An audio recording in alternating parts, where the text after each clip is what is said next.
Trip Flip every Sunday nights on Travel Channel at 8 p.m. 7 Central. I'm on tour. Portland, Baltimore, Austin, Des Moines. Today's guest, celebrity chef Bobby Flay. Go to BertCast.com. Is the Bertcast. Was that it? Yep. So this is exactly how it's done, Bobby. Got it. This is my board Right. there. I run all the mics into there, and then they run into that, and that's called a Zoom recorder. Super cheap. And 2 lines come into that, and then it's all leveled out. Everything sounds great. You're talking to a mic like this. You can put wireless in there. It's perfect. And then I take it, put it in my computer, upload it. My buddy Sam Roberts, here, grab a seat. All right. My buddy Sam Roberts said he would come up. This is the best scene in Goodfellas ever. What is this when he's slicing? They're in the prison. Oh, how serendipitous! Exactly. They got the lobster delivery in the prison. He's got a ribeye steak in a cast iron pan, and they're slicing the garlic for the tomato sauce. This is like the perfect meal, except it's in prison. Yeah, right. It's like steak. It's surf and turf. It's interesting because every time I've ever seen that, I've always thought to myself that slicing of the garlic has resonated for the rest of my life. Totally. That thin, No, I know. thin they do it. I always think to myself whenever I do anything with garlic, Because you want it to melt away, and that's how you do it. Would it really melt away though? It won't melt away completely, but it will diminish most of it. Really? When I cut garlic, I crush it into a paste so that it actually kind of just melts away. I like garlic to be in larger chunks, And so then I can take it find out? them. Oh no! You I eat it. I love garlic. I can eat so much of garlic I actually get sick the next day. Really? Oh yeah, like where you just can't shit. Has that ever happened to you? No, not that I know of. This is such a great movie. Yeah. I like your man cave. I have to say, it's like this is pretty good. They basically built you your own little house. Yeah, that right there. Does your wife know that you have this back here? Yeah, there was, as you can see, the little girl chairs. They were rescuing kittens back here the other day. Really? Yeah, my daughters while I was gone. So when did they make this for you? They made it probably 2 years ago. From a year and a half DIY. ago. Yeah. And it's held up. Oh yeah, they went that where the wine refrigerator is right there. There was a door to the garage, and then where that wine is right there was another door where you could go in and out, and then this was closed off. So they opened this up and then put everything out there, and there was no pavers back here. It was all grass. Right. And then filled it in, put in pavers. There's a shower right back there. And then this is all 200-year-old reclaimed hard lumber from a barn in Indiana. Really? Yeah, our inside joke was that it was Gene Hackman's barn, and everyone kept going, God, Gene Hackman's wood is still so hard. And these things are like fucking 500 pounds, and we had to climb up on ladders with them on our shoulders. What things? These beams. Oh, the beams. They basically hold the structure up. Right. Or we will see when an earthquake happens how good it does. Not good. Yeah. I will be. The most gangster part is wait, where the fuck did I? Oh, this is the thing that sells. So when you're not watching TV, you can put a map down. Pretty pimp. Pretty fucking pimp. It's like old school Google Maps. Yeah, it's old school Google Maps.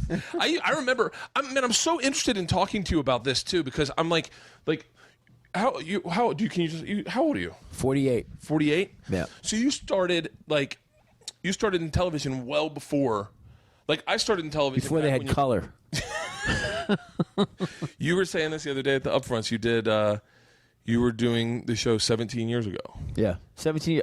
I did a show. Well, it was actually longer than that. But my first show that I had on Food Network as a host was a show called Grillin' and Chillin'. Yep. And it was me and this other cat he's actually from the mountains of Virginia, but he lives in Philadelphia, named Jack McDavid. And he was like the country boy. He wears a hat that says "Save the Farm," and he wears overalls over his chef whites. You know, he's a farmer, country boy. And I was a city guy, and so we did this thing called Grillin' and Chillin'. It would be like, you know, city grilling versus country grilling. It wasn't a competition. We just kind of bantered back and forth. Yeah. And then that was shot in Clearwater. Clearwater, Florida, on the back lot of the Home Shopping Network. What was the theory about taking it down to Clearwater? Cheap. But wasn't everyone already based in New York? Nobody was based anywhere. Oh, really? I mean, there was a studio in like the high 30s, like 30. I'm going to say it was like 33rd Street maybe, and off 11th Avenue, and it was just this one little room where they were shooting like In Food Today, like really, I mean, Not very good shows, unfortunately. But it was the beginning of Food Network, And No, who was the first celebrity chef that you remember? Wolfgang. Really? Oh yeah. I remember when he came on the scene. I was cooking in a restaurant in New York called Joe Allen's. My first job. I was like 17 years old, and he started hearing about this guy Wolfgang Puck, who was this Austrian guy in California who from what we knew about it then, it was no internet then, so it was just it was like everything was hearsay. God, that's how you build. How did we get our information? I have no idea. It was like, somebody with a horse and buggy would come in and give you some gossip. I mean, it was just crazy. And you would hear that this guy Wolfgang Puck was putting smoked salmon and duck sausage on pizzas, and be like, "What are you talking about?" Like pizza's tomato sauce and mozzarella. I worked in a pizza parlor when I was in 6th grade. I can't even. I only know pizza when it was around with barbecue chicken pizza and. Well, I'm a New Yorker, so I knew pizza to me is Napolitan style, which is it's red sauce and mozzarella cheese, and that was basically it. No fresh basil. I mean that was crazy. Really? That was northern Italy. Oh yeah, totally. It's a southern Italian. New York style pizza's Napolitan, from Naples. It's real old school southern. It's really simple. It's dough that's crispy and chewy. Tomato sauce made out of a can, which is great, and whole milk mozzarella, and maybe a little dried oregano, maybe. Yeah. Baked in on deck ovens, and that's how I knew pizza, and I think that's how most people in America knew pizza. And then Wolfgang came along and started putting smoked salmon on the pizzas, and all these different crazy ingredients. And a place like California Pizza Kitchen is a total bite off of what he did. Really? Oh, definitely. I mean, good for them. They've done well, but that was all based on Wolfgang's thing. And it wasn't just pizzas. He was also he was the Academy Awards caterer. They hired him to cook for the stars, and that's how as a celebrity chef he became well known, because they were saying they were mentioning Hollywood stars' names, and his name would be on the list. Wow. Yeah. So did that leave any impression on you guys when you guys were I say you guys, meaning you and all your friends that you guys were working in kitchens? Were you God, one day that would be badass, or were you just kind of oh, that's just something that is a fluke. No one will ever do that again. Oh no, he revolutionized food in this country. Really? No, I absolutely. Before Wolfgang Puck, we only thought of good food as being in a very staid environment, boring. Probably an old school French restaurant with lots of cream sauces and and very little environment and atmosphere that anybody wanted to hang out in unless you were 90 years old, and it was just no fun. And he's like, wait a minute. Good food could be whimsical. Yeah. And he did it. And so when I started working for Jonathan Waxman, who was also a contemporary of Wolfgang, it was Wolfgang Puck, Alice Waters, Mark Miller from Santa Fe, Jonathan Waxman, who was in California but then moved to New York. He was the first person to bring California and Southwestern style cuisine and ingredients to New York, to the East Coast. That's how I fell in love with Southwestern ingredients. Yeah, because that's all when I think of your when I think of your style of cooking, that's how I enjoy food. Yeah, that is the way it almost seems. It seems healthy, fresh. Yeah, and flavorful. Big flavors, chili peppers. I mean, food wasn't like that in this country then. It was just very boring and staid and just predictable. Really, and things have changed so much, and obviously for the better. That's fucking insane. So when was the big moment for you where you were oh shit, this is a little bigger than I thought it was going to be? When I started working for Jonathan Waxman, all these people all these celebrity chefs, chefs that I looked up to. And the word celebrity chef has obviously changed a lot. Now, everybody who's on TV is a celebrity chef. Yeah, does that drive you nuts sometimes? I mean, I don't really care. I mean, it seems like the concept of celebrity chef has gotten. It seems like there's dudes that are more celebrity and less chef. There's definitely that, but there's that in every profession. I mean, yeah. Whether it's designing things or whatever. I mean, or comics, right? Yeah. It's there's definitely guys that are famous and cannot do stand up. Yeah, there you go. Yeah. I mean, there's every level. the thing that's the most important to me, as even though I've gotten some notoriety in the media and stuff like that, is my restaurants are number one to me, and so that's how it keeps me nice and grounded. Dude, your squirrel is up. That's your squirrel? That's Leanne rescued that squirrel. And he stays here? Yeah, stays in the backyard. His name's Coco. Okay. I think it's a she, actually. We think she just had baby squirrels. What kind of tree is that? I have kumquat. I don't know what the fuck to do with a kumquat. We've got a fig tree back there, and then we got this kumquat tree. You slice them and candy them. They're delicious. Are you being serious? Yeah, totally. Really? Yeah, they're amazing. And then you can put them in drinks, too. Really? I'm such a bad chef in the sense that, not chef, cook. I did an Iron Chef thing for my kids' school. Fucking the anxiety. I was so unenjoyable. What, you competed? I competed, and I hated it. I couldn't enjoy. I didn't enjoy it. I enjoy cooking when I have the time to do it. But in like this is the ingredient, and the ingredient was fucking apple. I was like, really? And then this is the ingredient. We need a cocktail. We need this. We need that. I was like, the creativity. None of it was there for me. Like, really? When you guys do Iron Chef, do they tell you? Do you really find out that second? We know it's going to be one of 3 ingredients, and then the first time we see it is when they lift it up. Shit. And what does your brain do when you see the ingredient? And you're like, a fucking oyster. Or, what we do is we talk about it a little bit ahead of time in terms of category. So we just get, like, first of all, I always bring 2 sous chefs who work with me in my kitchens, and so they know what I'm talking about. I don't have to explain every single thing to them. If I say cut the avocado, if I say dice the avocado, I have to go show them. That kind of stuff takes time, though. It's nice to have that. You can't take that for granted. But, like, we think about it like, well, okay, if it's going to be poultry, duck, chicken, guinea hen, quail, like, let's think about these flavors. If it's going to be shellfish, like, scallops or lobster, or even, like, things like oysters and clam, like, so we kind of go through our repertoire. I mean, I have 6 high-end restaurants, and Mesa Grill's American Southwest, Bar Americain has some French and some different American What's the cuisines. one I ate at your restaurant in Atlantis?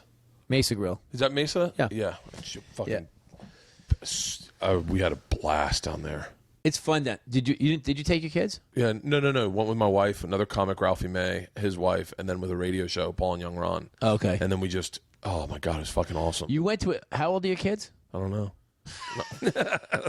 6 and 8. How old are the kids that you know of? 6 and 8? Yeah, 6 and 8. But I was doing a comedy show, so I didn't want to take care of them. Well, you should.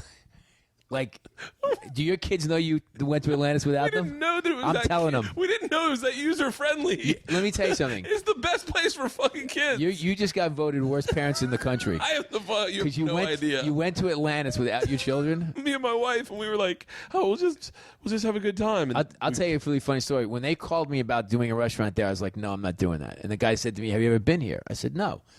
He said, well, you've never taken your daughter here? And at that time, Sophie was like, she's 17 now, so she's probably, I don't know, 9 or 10 then. And she happened to be standing right next to me when I was on the phone with the guy. He's like, just come down and check it out before you say no. We'll send you some plane tickets and we'll put you up and you'll have a good time. Yeah. So I get down there and I take Sophie. It's just the 2 of us, right? She's like 10 years old. We walk in. They wine and dine, roll out the red carpet, not for me, for her. Oh, that's so fucking smart. They were so smart. And for the next, so we had a meeting. I was like, I'm undecided. It's a cool place. My daughter loved it. Like, for the next, 6 weeks, everything Sophie drew in school was Mesa Grill and dolphins. And she was like, Dad, please do this. Please do this. Please do this. So literally, I did it because Sophie wanted me to do it. It's like, why do you work so hard? You work hard for your kids. It's the best idea in the place because there's in the world, because there's only a handful of restaurants in there, and that's where you eat. Yeah. And you stay there for 5 nights. You're like, I'm gonna hit every restaurant. Yeah, I know. No, so I did it for Sophie, and it's tough for us to run it down. I mean, 90% of my employees have to be Bahamian, and oh yeah, so it's like everything. Every kind of restaurant like that comes with its own set of problems, but yeah. So I opened it for my daughter. That's how do you pick how much to make something on a menu? Like when you go, we're gonna sell grilled cheeses. Right. How do you go? The market price for a grilled cheese is $12. Down there? Not down there. It's not. Down there, everything's it's my most expensive restaurant. It's yeah, everything's expensive because you can't get ingredients without paying graft. I went with my buddy Ralphie May. Ralphie May is a big. Yeah. You know who he is? Yeah. Okay. Ralphie and I went and had sushi at Nobu down there. It was like $4 million. $1,200. The two of you? And our wives. Seriously? I swear to God. You must have been drinking a lot of sake. Well, he said that I drank the bill, but well, that's part of it. He's also 600 pounds. No, but it's crazy expensive down there. Yeah. I mean, it really is my most expensive restaurant. I have to charge, $40 for a piece of fish. It's crazy. Why? Because let me tell you what happens. The fish is there, right? Yeah. So they catch the grouper outside my door. They catch the grouper. They sell it to Miami, and then I have to buy it back from Miami. Are you shitting me? Oh, I'm not totally serious. That's the way it works. That's crazy. I get a couple of things that come in the kitchen back door, but like a fresh conch and all that. But I mean, for the most part, it's hard. Even like a mango is hard to find. And you're like, I'm in the Caribbean. Seriously? Yeah. That's fucking insane. Yeah. I couldn't. Like, it was expensive as shit when we were down there, but I definitely want to take my kids. Were you like a super attentive dad? When down there? No, when you're a dad. Like when you. When you were a dad. Yeah, I'm still a dad. I know, but you like now she's like in college or something. No, she's right? 17. But She's in high school. Yeah, she's in high school. But trust me, I'm parenting now more than ever. Really? Oh, totally. She's got a boyfriend. She's driving. I mean, it comes with a whole set of. She live with you or her mom? She lives with her mom, but I mean, she's with me all the time. And she's gonna be out here in L.A. Saturday morning. We're going to look at USC. Really? Yeah, she's already been to see it. She really really loves it. But I said, if you really like this school, like you need to go see it again. Yeah. I see it in the daylight. I don't even think she can get in, but it doesn't matter. Is she go to like a private school now? No, she goes to public school in Fairfield, Connecticut. You're like Louis C.K. Totally. Yeah. It goes to a great school. And by the way, it's free. Our kids go to public school. Chalk it up for me. Thank you. Thank you for saving me $500,000 in tuition. No, you done with kids? I don't know. My wife wants to have a baby, and I'm down. Really? Yeah, totally. Absolutely. But the hours, I always wanted to work in a restaurant because the hours are the fucking best. It's like start at like 7? In the restaurant? Yeah, start at night. 7 at 2 night in the morning, right? There's no and you're in the kitchen. There's no starting at 7 at night. Really? No, you're there. I mean, most cooks work, at least 12 hours a day. Fuck that. Yeah. maybe I'll just write a cookbook. It was a bad idea, huh? Yeah, I was like, I just want to hang out, drink after work, and have sex with the waitresses. That's all I want. Yeah, I can't do that anymore. I bet there was a time where you were just going on a fucking tear. Well, of course. I mean, you have to understand. I was Mesa Grill. Lots of things were going on in 1991 for me. Mesa Grill. I was 25 years old. I opened my first restaurant on Fifth Avenue, New York City. I had a lot of exploring to do. Anita Hill didn't exist. I mean, it was a different time, But now, for the better. I mean, there's a lot more people are much more respectful of each other in the workplace, and that's the way it should be. Yeah, that's insane. What did when you're promoting a book like out here in LA right now, right? Barbecue Addiction. I'll put this up tonight, okay, so you can listen to it and go, oh yeah, it sounds pretty yeah, I want to hear this. So yeah, I'll put it up. The tonight, I'm definitely putting it up. Now when you do a cookbook. Yeah. Like, how do you come up with recipes? Like, it never ends. Yeah, I mean, part of it is that everything that I do is surrounded by one 4-letter word: food. Right? Oh. Yeah. I have the restaurants. I have my cookbooks. I have my food TV shows. Yeah. Everything is about food. Okay. How busy are you? Every moment. Every single moment. Yeah. I just got to that moment, yeah. I think, where I started realizing every moment that I'm awake, I'm accounted for doing something. You got to. How do you do it? Well, I have a lot of employees. Really? I have a lot of key people that work with me, but no one cares more than you do. So don't forget that. You can't just hand it off. But like, for instance, I have 4 assistants in my office. One of them is my personal assistant. One of them is my business assistant. She's been with Stephanie Banya. She's been with me for 17 years. A lot of people know her because she was on Throwdown for 5 years with me. But she's like the gatekeeper, Throwdown was such a great fucking... Thank you. Such a great premise. Thanks. I love that concept. My mom literally, the day it aired, called and she goes, "Have you seen Bobby Flay?" You know how I came up with it? How? I mean, I have to give Ashton a little credit. Like it was punked, that was the idea. It's such a simple idea. Yeah. And that's basically, I mean, obviously it's not exactly that kind of idea. But I used it as inspiration. Really? Mm-hmm. And so you're like, I'll just have them cook theirs, and then I'll just show up, and then I'll be like, oh, by the way, in my head, every time that they'd win, I'd go, that's fucking impossible. It's not impossible. But I was like, I'd much rather have We gave them every possibility to win. I Really? mean, yeah, because I didn't want there to be a result. The Food Network said to me, we're not picking the show up unless there's a result. Like, I was romanced by the idea that, when you go to a good movie and you don't expect it to end and then it fades to black and you walk out of the theater thinking, man, what the fuck happened? Yeah. That's what I wanted the show to be. But of course, in these days of television, there has to be a result. Yep. So I was like, fine, we'll have a result. But I wasn't there to really beat up on people. I was there to showcase them. Yeah. Now, in Iron Chef, I want to crack your head open with a baseball bat. That's that clip they that's show. Different. That clip they show at every upfront is you jumping up on the table. Yeah, it was 12 years ago. What's his name? Got Morimoto. Fucking pissed. Yeah, he got over it. He did? Yeah, he wasn't right about that. He knows that. He was saying that I disrespected, he took me down like across Asia. Seriously? Oh my God! But let me tell you something. It was a serious moment in Food Network history. It changed the Food Network forever. It definitely brought it into pop culture. Well, because they had Iron Chef with just the Asian chefs. Yeah, I couldn't connect. Right, mostly because I didn't want to read it. Chefs were connecting. It was on at 3:30 in the morning. We were like, "Yo, these guys are doing crazy shit with octopus." I mean, Yeah. We were just basically geeking out on it.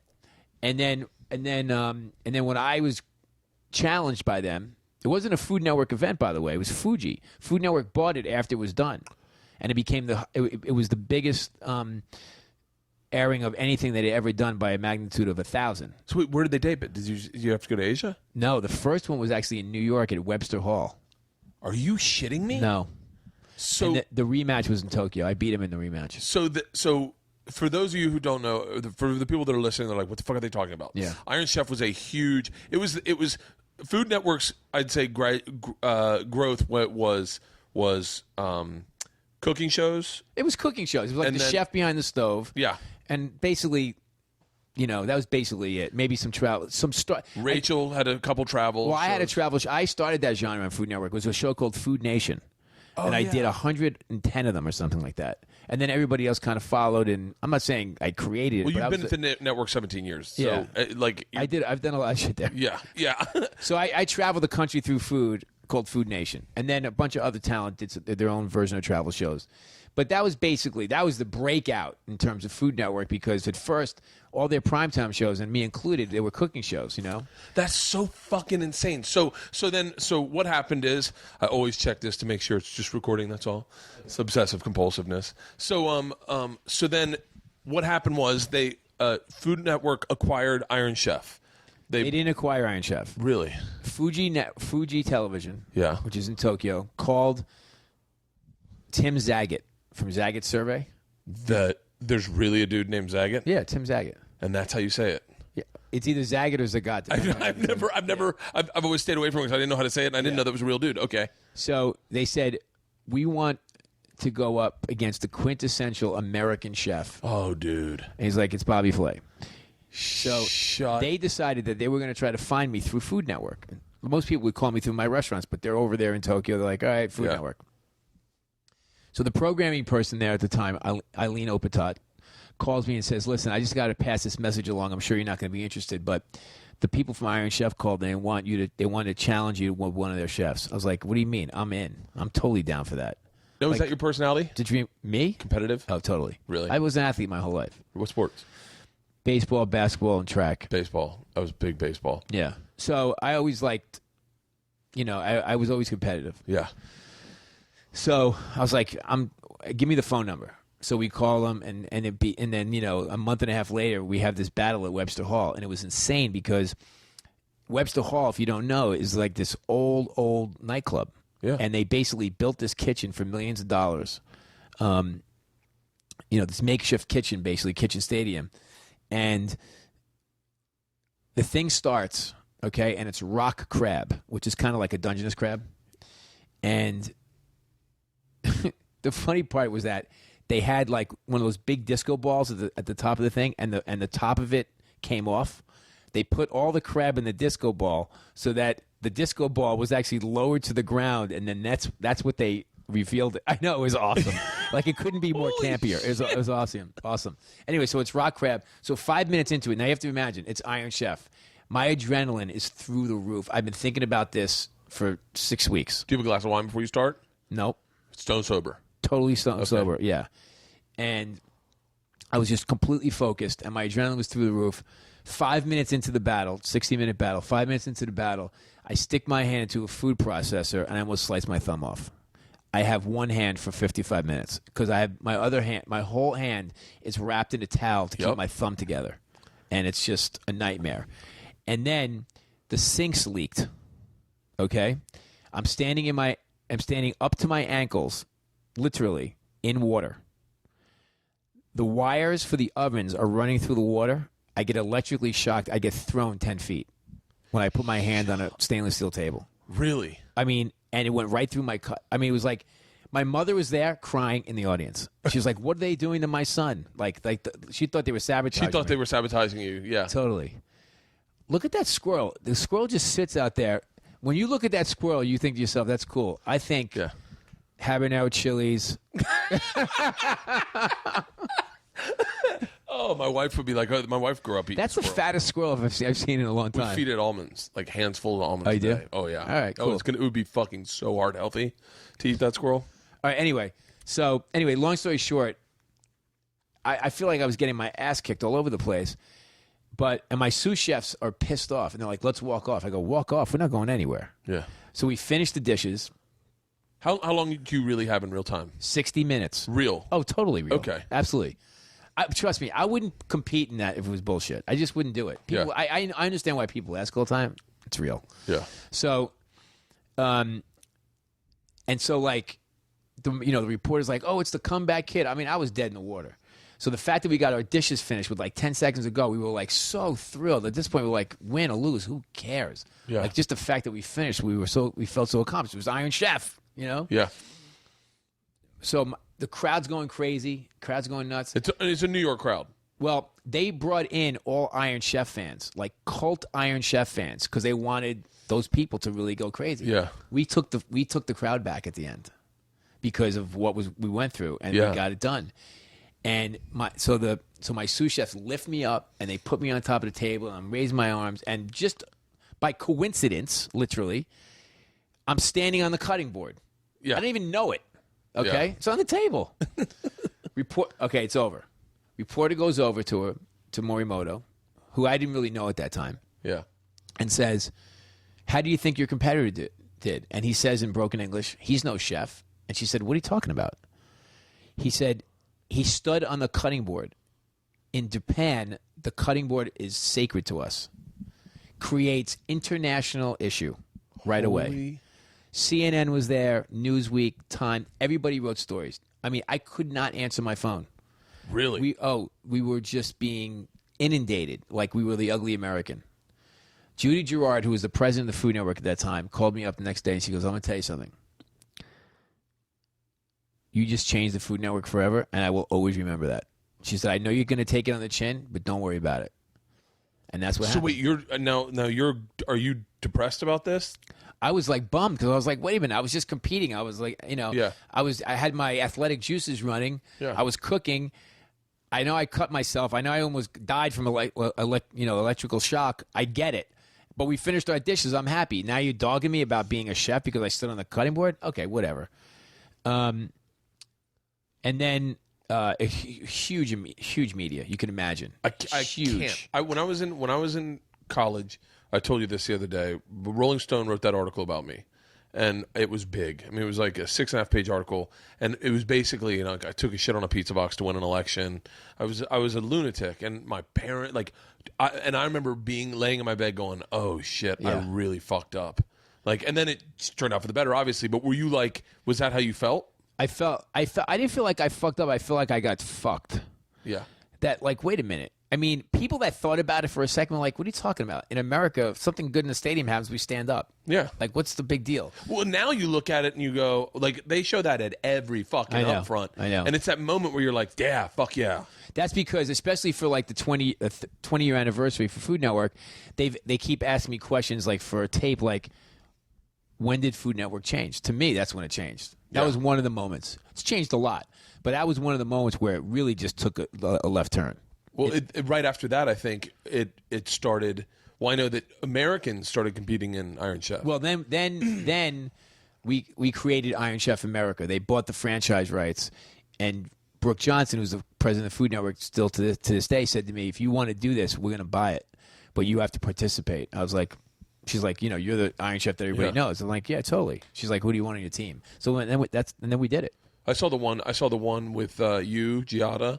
Oh yeah, Rachel and Emerald. yeah. Those aren't my favorite ones. They rate really high. Those are my favorite ones. They are. Yeah. Because I like I'm just a huge fan of the network. So like those, when I see those personalities, when you see the veneer get pulled back and you see you guys really cooking, it's fun. Like I can like. It's almost like watching like voyeur porn. Like, you know? No, I understand. I mean, like I like the ones that are just kind of hardcore. Yeah. You know, Giada and Rachel. Well, at least you know Giada's worked in professional kitchen. She's actually worked for Wolfgang Puck. But you know, Rachel will tell you straight out, like, I'm not a chef. I'm a home cook. Yeah. You know, so I think that Kitchen Stadium is a place for hardcore cooks, and I understand that why the Food Network does those stunts sometimes because they're fun. Yeah. But and they get great ratings. Oh fuck yeah! And Giada was pissed that we lost. It was me and Giada against Rachel and Mario. Oh, it was Mario. Yeah, it was Mario. Yeah, but the best one ever was the White House one. It was me and the White House chef. I picked her. Shut the fuck against up. Emerald Who's the and White House Mario. chef? Her name is Christetta Comerford. She's How been did you there get for a that long job? time. I don't know. You have to ask her. She's been there for like 3 administrations. Really? So the secret ingredient, Michelle Obama gave us the White House garden. So we all went to the White House, picked our vegetables, and it was amazing. Really? Yeah, it was a great. I think that's probably the highest rated show ever. Really? Yeah. And so, how much do you think the White House chef makes a year? More than the average chef? No. Really? Listen, the president Oh yeah. doesn't What am even I make talking that about? much. You know what I mean? It's like, you know, I mean, it's a job of prestige. She does a great job, but it's a lot of hard work. But you're the chef of the White House, yo. Yeah. You know what I mean? That's that. What's that? What's that like? Going to be like? Considering drop out of school at 17 and you start cooking in what? Like I can't imagine 17. You started cooking in pizzerias. No, I worked in a restaurant called Joe Allen's, which is an American restaurant in New York. Joe Allen's, and Yeah. then you're one day picking vegetables in the White House. Yeah, that's pretty cool. I cooked in the White House along with President Obama for like 25 minutes. He was like grilling with me. You could check it out if you go to CNN and Google like Obama and Flay. There's an unbelievable video. It's like, and it wasn't even meant to happen. So it's like it's kind of grainy. He just kind of came over. He's like, "What are we doing?" And for like 20 minutes, he like grills with me. Is he hanging out, or is he like Totally. Is he still like Totally well, hanging. Bobby? No, absolutely hanging. Really? Yeah, absolutely hanging. He was great. Got to be. So That was surreal. fucking cool. That was totally surreal. I was like, okay, wow. I'm grilling with the leader of the free world. Got it. Better make sure this chicken. Make sure you season that with salt and pepper, Mr. President, on both sides. He was great. That's crazy. Who's the best cook on the Food Network? I think that Michael Simon is a great cook. Yeah, I did. He's a good friend of mine. I did Good Morning America, and he was on there, and he was like, and they were like, "Oh, he's going to go over there. Bert, why don't you take over the grill?" It was I think mopping something, and I was like, yeah. I was like, yeah, and then I did it, and you could see him as he was doing his thing, looking at me like he's doing it wrong. Yeah, but he's cool. Yeah, he was really cool. Jeffrey He was really Zakarian. Jeffrey Zakarian. He's the new Iron Chef. He's been a friend of mine forever. He's a really great cook too. Really? I mean, you know, there's a handful of us who are actually chefs on the network now. I mean, because a lot of people are not professional chefs on the network. You know, they're hosts and they have their own thing. I mean, so it used to be only chefs. Now there's only a handful of real chefs on the network. Yeah. I've eaten Rachel's food. I like her food. Yeah. But she makes it for you like when you go to do her show, she'll make you like chili or something. I mean, Rachel's a good friend of mine. Yeah. I go to her house all the time. She's an awesome cook. She's a cool chick. Yeah. I've always got it. I'm doing Tough Mudder with her Tuesday. You are? Yeah.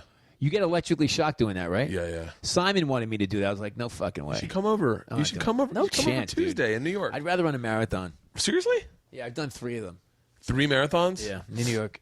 Yeah, I'm never doing a marathon. Why? Because I can't sit and just think for like. Let me ask you a question. Do you watch football Yeah, of course. on Sundays? Yeah. Yeah, how many hours do you spend watching football? Yeah. Very 12. Different. Very different. It's very You can different. run 3 marathons in the time you can watch, 3 football games. If you put a screen on the back of a truck, I can jog and follow that truck, but I can't just. I love that idea. It's a great idea. Ooh, that is a good idea. The Super Bowl marathon. Wait a minute. What a great idea. Let me tell you something, because in my head, listen, you have to play mind games with yourself in terms of running a marathon. It's just too long and grueling. Yeah. So what I think about literally is like, it's one game, one football game. So I try to like play a game in my head. First quarter, Peyton Manning, he's got the ball, whatever. And so it makes the time go by. Yeah. But if you had somebody in front of you with the game on, that'd be way better. Just on the back of their shirt. If you Yes. just put a big rig with a TV on the back of it, This is like the greatest idea in the history of and you run a running. it's the Super Bowl marathon. I love it. And it doesn't even matter where you go because You definitely can't use the term Super Bowl because they'll sue you. the big game. The big game marathon. Exactly. What's one show you pitched to Food Network or pitched somewhere that you thought was a great idea and everyone passed on it? Oh, they pass on my ideas about once a week. Really? Yes. I have so many. I pitched a show called "Can I Kidnap Your Child?" Yeah. Where I How'd go. that go? No, they passed. Yeah. Not travel, but it was to Spike. They were like, "We're looking for something out of the box." I was like, "I got something really out of the fucking box." It's a great idea. They passed. Really? Yeah, it's all about child safety, teaching a child how to be safe. Ultimately, so I go, "Can I kidnap your child?" And then I go and I see if I can kidnap their child. But go, hey, like. It's a great idea. It's one of those things that you're afraid to watch, but you have to watch it. Yeah, and then once I get the kid, that's when the game show starts. Right. Because you got to negotiate the safe release of your child, and if you do, you get the ransom it's a money. game show. Yeah, it's a game show, game show. But I've pitched a lot of like really, really out of the box ideas. Where they're always, I told you I pitched to Food Network, Something's Burning. Yeah, I love that. I thought it was great. I was like, yeah, and then I had they were like, well, we can't just have someone who can't cook on our network. Well, by the way, you wouldn't be the first. So when did you pitch that? There was a woman named Ronnie. It was a long time ago. Repitch it. Really? Yeah, the cooking channel might like that. Yeah. Just guy who can't cook. Repitch it. I always say like if you pitch something like last year, like the people you pitch to probably aren't there anymore. Yeah. And that's what it comes down to. And you never know what people are into. Yeah. Is that what is your podcast going to be? Have you thought about it? I have. You're not someone who just sits around and just drinks wine and just daydreams. I'm not doing that. Yeah, you are someone who I have a lot to say because I'm just a guy and Yeah. I just happen to cook. So 20 years ago, you were like, you're a guy and you cook. Like, what's wrong with you? Now that's obviously changed. what a weird stroke of coincidence that your life kind of is. That if you had put down your first 17 years on paper and given it something for someone to read, like an adult, a man to read that was 50 years old, he'd go, this kid will never fucking make it. Yeah, of course. But then you look at it and it's almost like you helped define a genre that is so fucking overwhelming now. There are people going to culinary school. Like everyone has gone to culinary school now, it seems like. That's true. But a lot of times I feel like they're going to culinary school for the wrong reasons. They're going to culinary school so be that they can be a famous. rock star. They get the tattoos first and then go to culinary school. Right. They get tattoos, a bottle of sriracha, and a culinary Sriracha is so diploma. good. And they're like, can I have a TV show now? No, wait. When was the first time you had sriracha? First time ever? Like that you were like, whoa, this is pretty good shit. Do you like sriracha? Yeah, I love it. No, when was the first time you had it? I don't know, 15 years ago. Okay, now, what's the thing that's 15 years ahead? Like, where you're like, ooh, you know what I've just run into? Yeah, harisa's getting big. Really? Harissa. Do you know what that is? No. Think of tomato paste with a lot of flavor and spice. It's Tunisian, actually. Really? You've never had a harissa? You'd No. love it because it's got a lot of flavor. It's made with tomatoes and chilies and garlic and all that, and spices. You should definitely check it out. Fish sauce is my new thing. Okay, it replaces salt. Yeah, I love fish sauce. I put that in fucking everything. Okay, wait, go back. Let's go back to your podcast. So this is how it started. We were talking in the back. We were talking with Allison, and we were kind of shooting the shit. And I was talking about podcasting and I saw your eyes light up, and you were like, that's what I wanted. I'll tell you why. I love radio. You did a show on XM or Sirius, maybe? Yeah, I did. Yeah. How'd you know that? I have Sirius XM. Okay. I have both of them. I I'm had a show obsessed. called Bobby Flay Radio. We did, I think, 5 or 8 2-hour specials, and we loved it. It was amazing. I had my wife on. My wife did something. I forget what it was called. It was something like the. It was about trying to get guys to understand what women really want, whether it's food, romance, sex, gifts, whatever it is. And she would basically say, all right, listen, if you want to not act like an idiot, do this. Yeah. This is what we really, really want to see or hear. My buddy, who's my business partner, Lawrence, he would do like the sports. He'd come in and chime in the sports. And we would talk about, it was called Bobby Flay Radio. We talked about food. We talked about sports. We talked about life as a guy. Well, that's where I hate using the term brand because it's because as comics we always veer away from that. But I can't help but use the word because it's the right thing because your brand is just for dudes. Like you and I told you this. Don't ever underestimate my fandom because you're the reason I bought that grill. You're the reason I got into grilling. You're the reason I know how to grill a fucking flank steak. You're the reason how I know how to push and test the tenderness of if it's medium rare. Okay, yeah, you're paying attention. Yeah, 100%. But that I never watched your show and thought, oh, he'd be a bore to hang out with. Right. Like you're the kind of guy that you're like, and that you see on Entourage, and everyone goes, "Oh shit, it's Bobby Flay!" Like you get excited. Yeah. So you're just a dude. Yeah, totally. I mean, and it's really funny because one of the things that I love to hear my friends say is like Bobby hasn't changed at all. He's the same guy. Yeah. He's just people. Sometimes people recognize him when he walks down the street. Like I don't think of. People say, "Oh, you have all this notoriety." It's a fucking job, dude. It's like don't think of it that way. It's I get up in the morning and I do my job. I show up on time. I just remembered the most embarrassing thing I'm going to say. What? You were doing a TV show. This is so embarrassing. You were doing a TV show in the farmers market in LA. It was in like '99. It's probably Food Nation. Probably Food Nation. And you were wearing a V-neck white shirt. I still have it. But my roommate came home and he was like, dude, Bobby Flay's rocking a V-neck white shirt. We're going to start walking. No. I swear to God.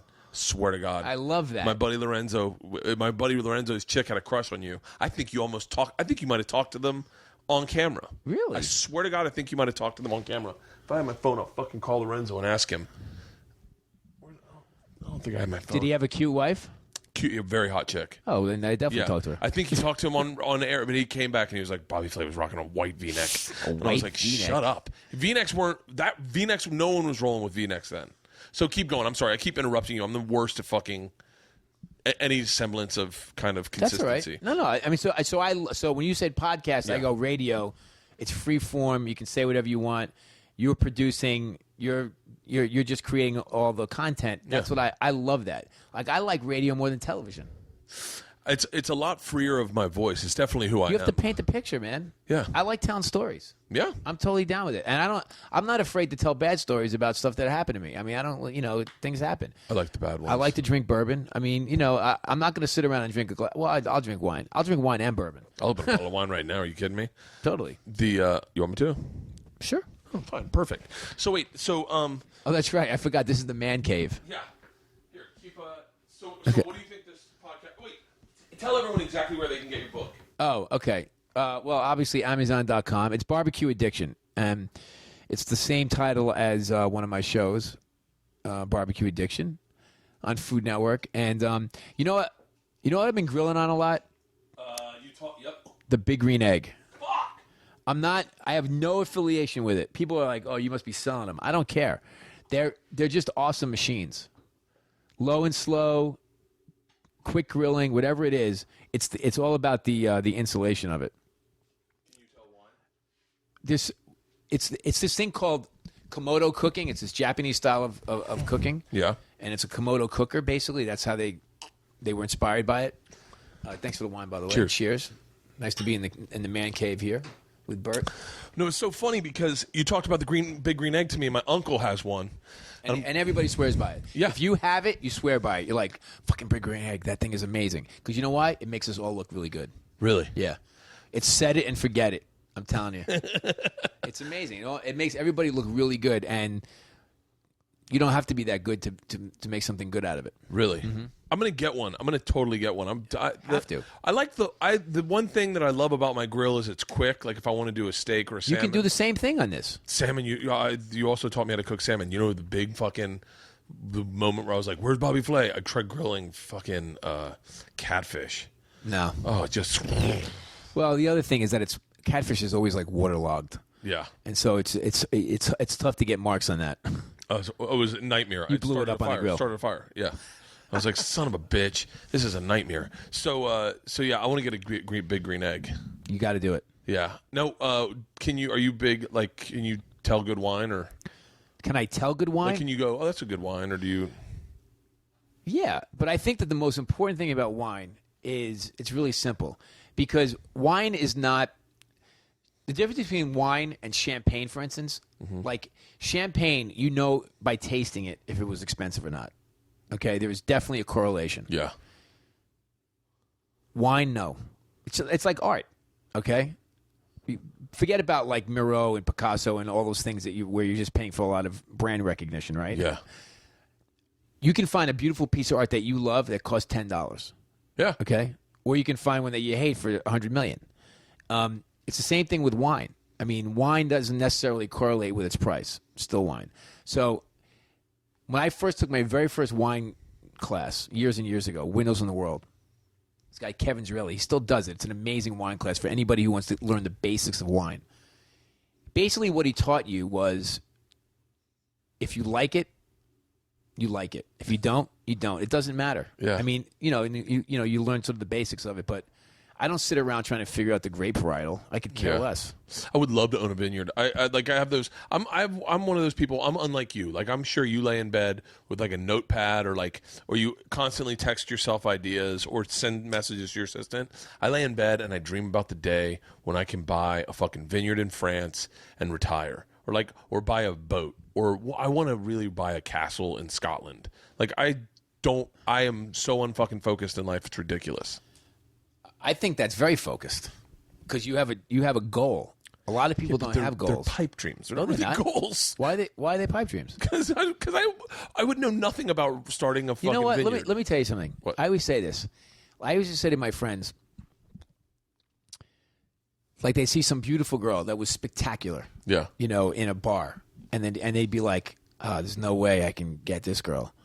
Okay, by the way, somebody has to have sex with them, Yeah. right? So somebody has to own that castle in Scotland. Somebody has to start a vineyard in Sonoma. Yeah. Why can't it be you? I'd fucking do that in a heartbeat. Seriously. I'd love to do shit like that. But, like, still do stand-up. I have a vineyard. That would be so bad. You ever see the movie where Russell Crowe inherits a vineyard from his, like, grandfather? No, what movie was it? Someone's right. Whenever you listen to a podcast, you know the answer of what they're talking about. But when you're doing one, you're like, how can I fucking figure that out?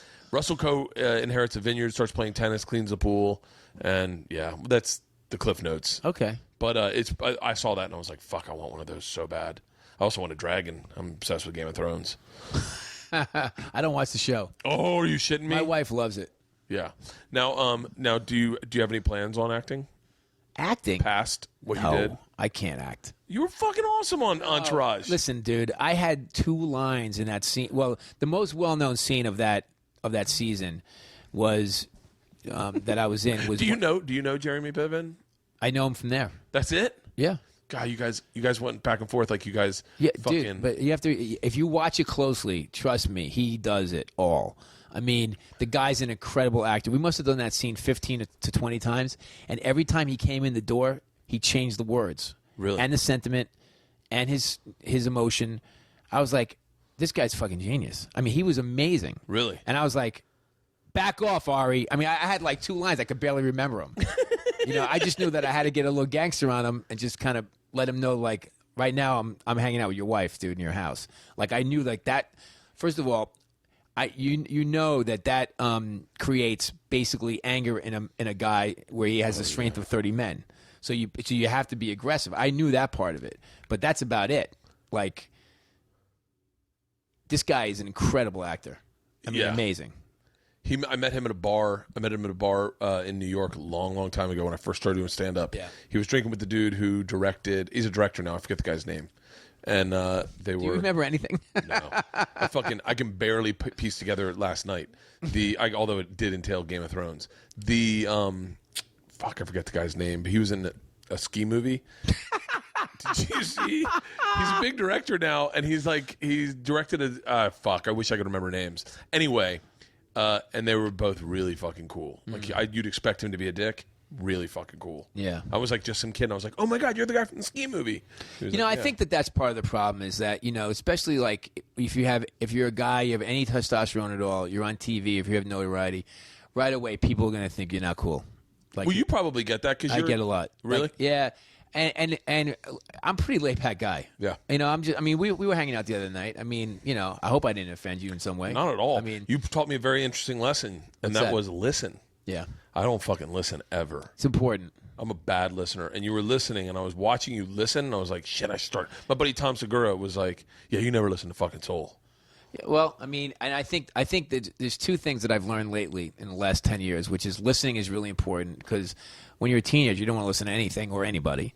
And then also silence is really powerful. Very powerful. Mm-hmm. Silence in the moment of negotiation. Shut the hell up. Really? Oh, yeah. Let people reveal themselves to you. You're fucked. I'm so fucked. Have you ever had like douchey celebrities come to your restaurant and fucking show their ass? And what? Show their ass? Meaning, what do you mean? Like just like you see the that side they're not of them. cool? Yeah, like I have a story about Gene Simmons where I met him and he was the biggest jerk I've ever met in my entire life.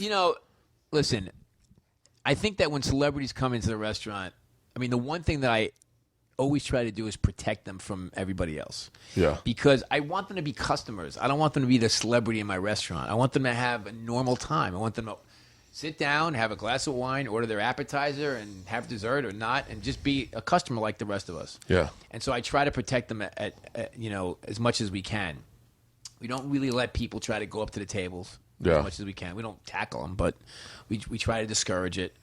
And then every once in a while, somebody will come up to a table and there'll be a celebrity. They'll be like, look, I'm having dinner. Yeah. And I don't blame them for feeling that way. But at the same time, you have to understand your place in the world. You've chosen this. You're a public figure. I always say, like, if you ever feel like you're having that day where you don't want to talk to somebody who wants to come up and talk to you, who's really excited to see you, it's a lot easier to take the moment and say hi than explain to them why you don't want to talk to them. Yeah. Let's face it. Like, not everybody's going to always have a good day, but for that person, it's a really important moment. It's a really big moment. And you should give it to them. It's totally fine. Did you ever turn down pictures? Never. I've never turned down a picture once in my life. I've asked not to be photographed with my daughter. Yeah. Not that anybody listens, but yeah, you try. Yeah, I will. I don't think. Yeah. Yeah, my kids would get excited. My kid, the first time I got recognized, like really recognized, I was doing Birth Conqueror on Travel Channel, and I was in Magic Johnson's Fridays. Oh, okay. Down near the airport. Yeah.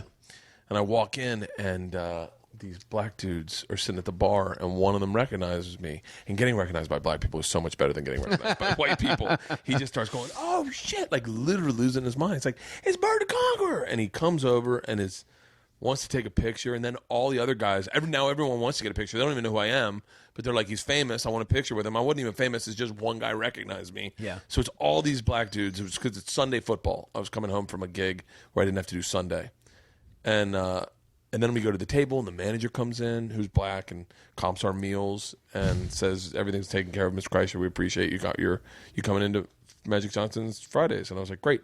My daughters only thought that black people loved me. They didn't realize that they just were like, so every time they'd see a black person, they'd be like, Daddy, look. I'm like, stop it. So yeah, that my kids now. If I get recognized by a person in front of my kids will mock the person recognizing me or try to make me uncomfortable. Right. They'll be like, "Oh my God. Yeah, exactly. You're so famous, Dad." Yeah. No, I know. My daughter, like, she's grown up with it. So at this point, she's like, she kind of rolls her eyes at me. Can she cook? Not really. She's not interested. Really? No. She wants to be in the fashion industry. She's like, and people always say to her, "You're going to be a chef like your dad." And she's like, why? We have that covered. Like, she's smart. She's like, I'm going to take care of another part of this deal. Like, I'm going to be in the fashion industry. She's totally got it wired. You know, she's, listen, what does she need to learn how to cook for? She can eat all my restaurants anytime she wants. Yeah. She brings her friends. You know, she shows off a little bit. She has a great time. And I love the fact that, look, you have any daughters? 2. Yeah, you have 2. They're both 2. daughters. Yeah, okay. both of them. You know, young girls and food sometimes don't get along, you know? And I love the fact. Shit. I never even thought about that. Yeah, it's a big thing because I exposed Sophie to food, obviously all kinds of foods and ingredients very early in her life, basically from day one. And what it's done is it's given her a really good relationship with food. So she looks at food as a friend, not a foe. Yeah. And it's really, listen, you know, everybody has some issue here and there, but that one, it seems like we've been able to push aside. That's my biggest fear is my daughters will have some sort of eating disorder because Yeah. I'm like, because it's unlike alcohol, you can just stop drinking. You got to eat 3 meals a day. Yep. And if you have a problem with it, it makes I have someone in my family is going through that, and it's a fucking nightmare. It's very frustrating because the only person that can help them is themselves. Yeah. There's nothing you can say that's going to make them eat more. And it's something in their head. It's just like an obsessive compulsive thing where you can't fix it. That's fucking crazy. Did you like making like grilled cheese and shit when she was a kid? Listen, she brings all her friends, like now she has a boyfriend, but she brings all her girlfriends to my house and it's like, Dad, break out the chocolate chip pancakes. I'm like, all right, you still want chocolate chip pancakes? She's like, yeah. Okay, no problem. You got it. I don't care. I'm her short order cook. God, that must be badass. Just be like, Dad, surprise us. Yeah, exactly. Oh, yeah. Well, I mean, when she comes out to I have a house in the Hamptons. And so in the summer, when she brings all her girlfriends out, it's like, you know, there's like 18 of them. I don't know, and they're all named Caitlin. And, you know, and it's like, and they have 7 changes of bathing suits for the pool all day, and it's insane. And they just want to know what are we eating next. I stand at the island of my kitchen all day long, and I just cook for them. And Really? honestly, I love it. I bet. I just love it. It's the greatest. Has alcohol, did the kids drink at that age? They drink, yeah. Yeah, because I did. They I drink. don't know.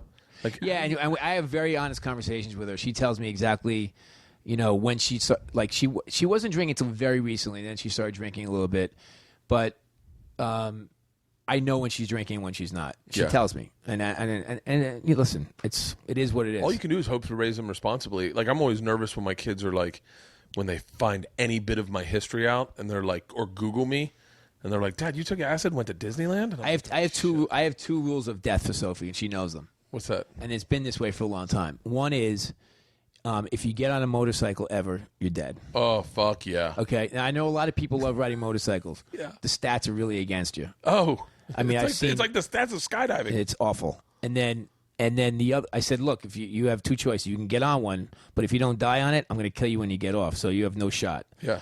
She totally understands that. And then the other one is an obvious one, but it's one I always keep talking to her about, which is if she ever gets into a car with somebody that's been drinking, she's dead. Well, it doesn't even make sense why people would do that, because you can just get a taxi or a car service and it's there in her town. There are kids who are always available to drive them. There's a service. I used to be a part of that service in Tallahassee. Yeah, it's an amazing thing. It was a safe escort. But kids still get into these fucking cars. fucking know why.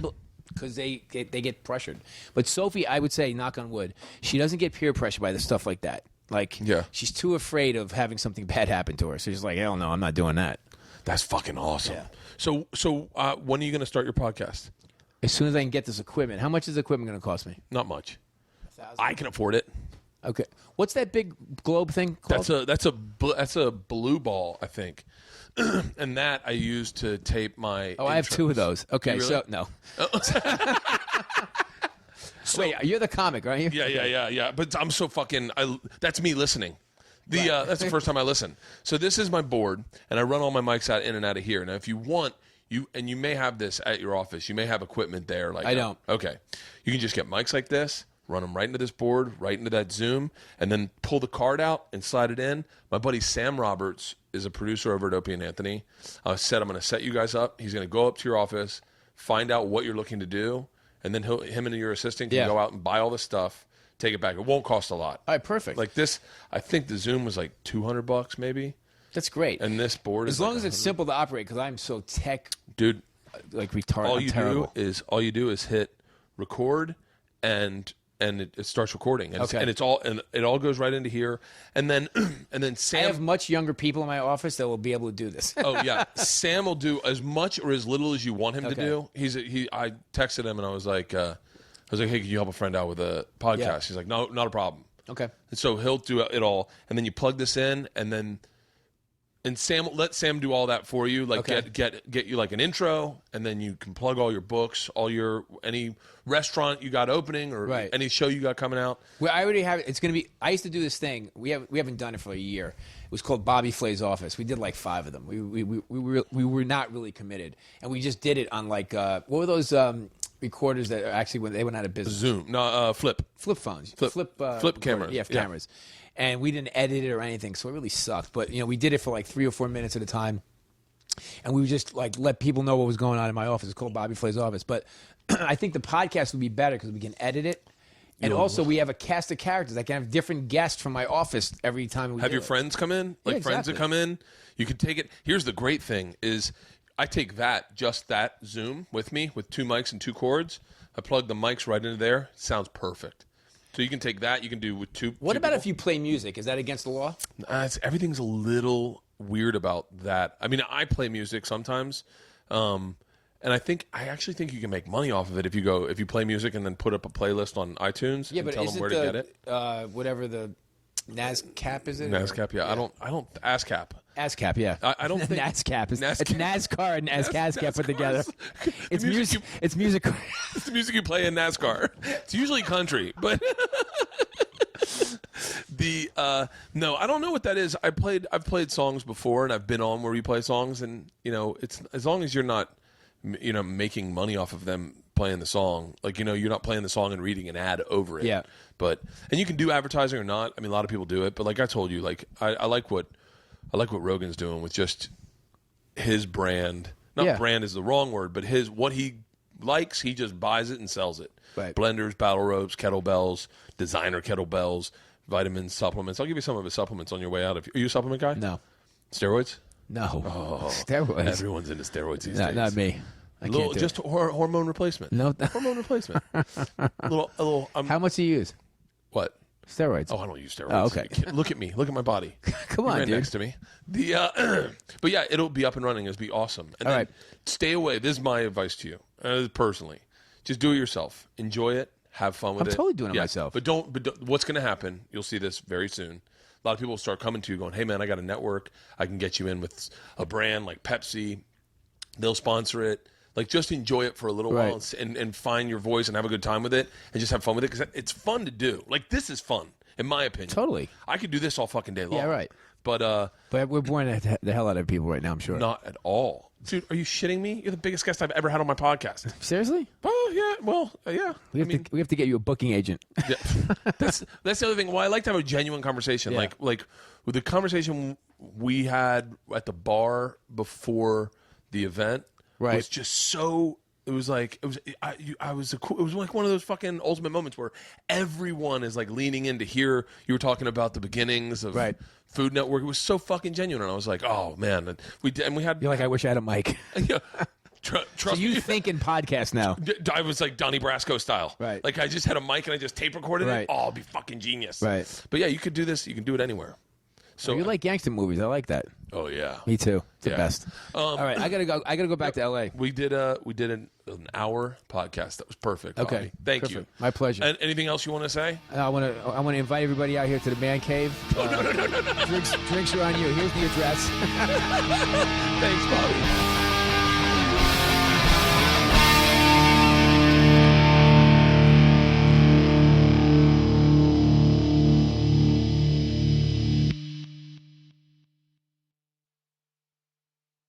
This episode was brought to you by The Machine.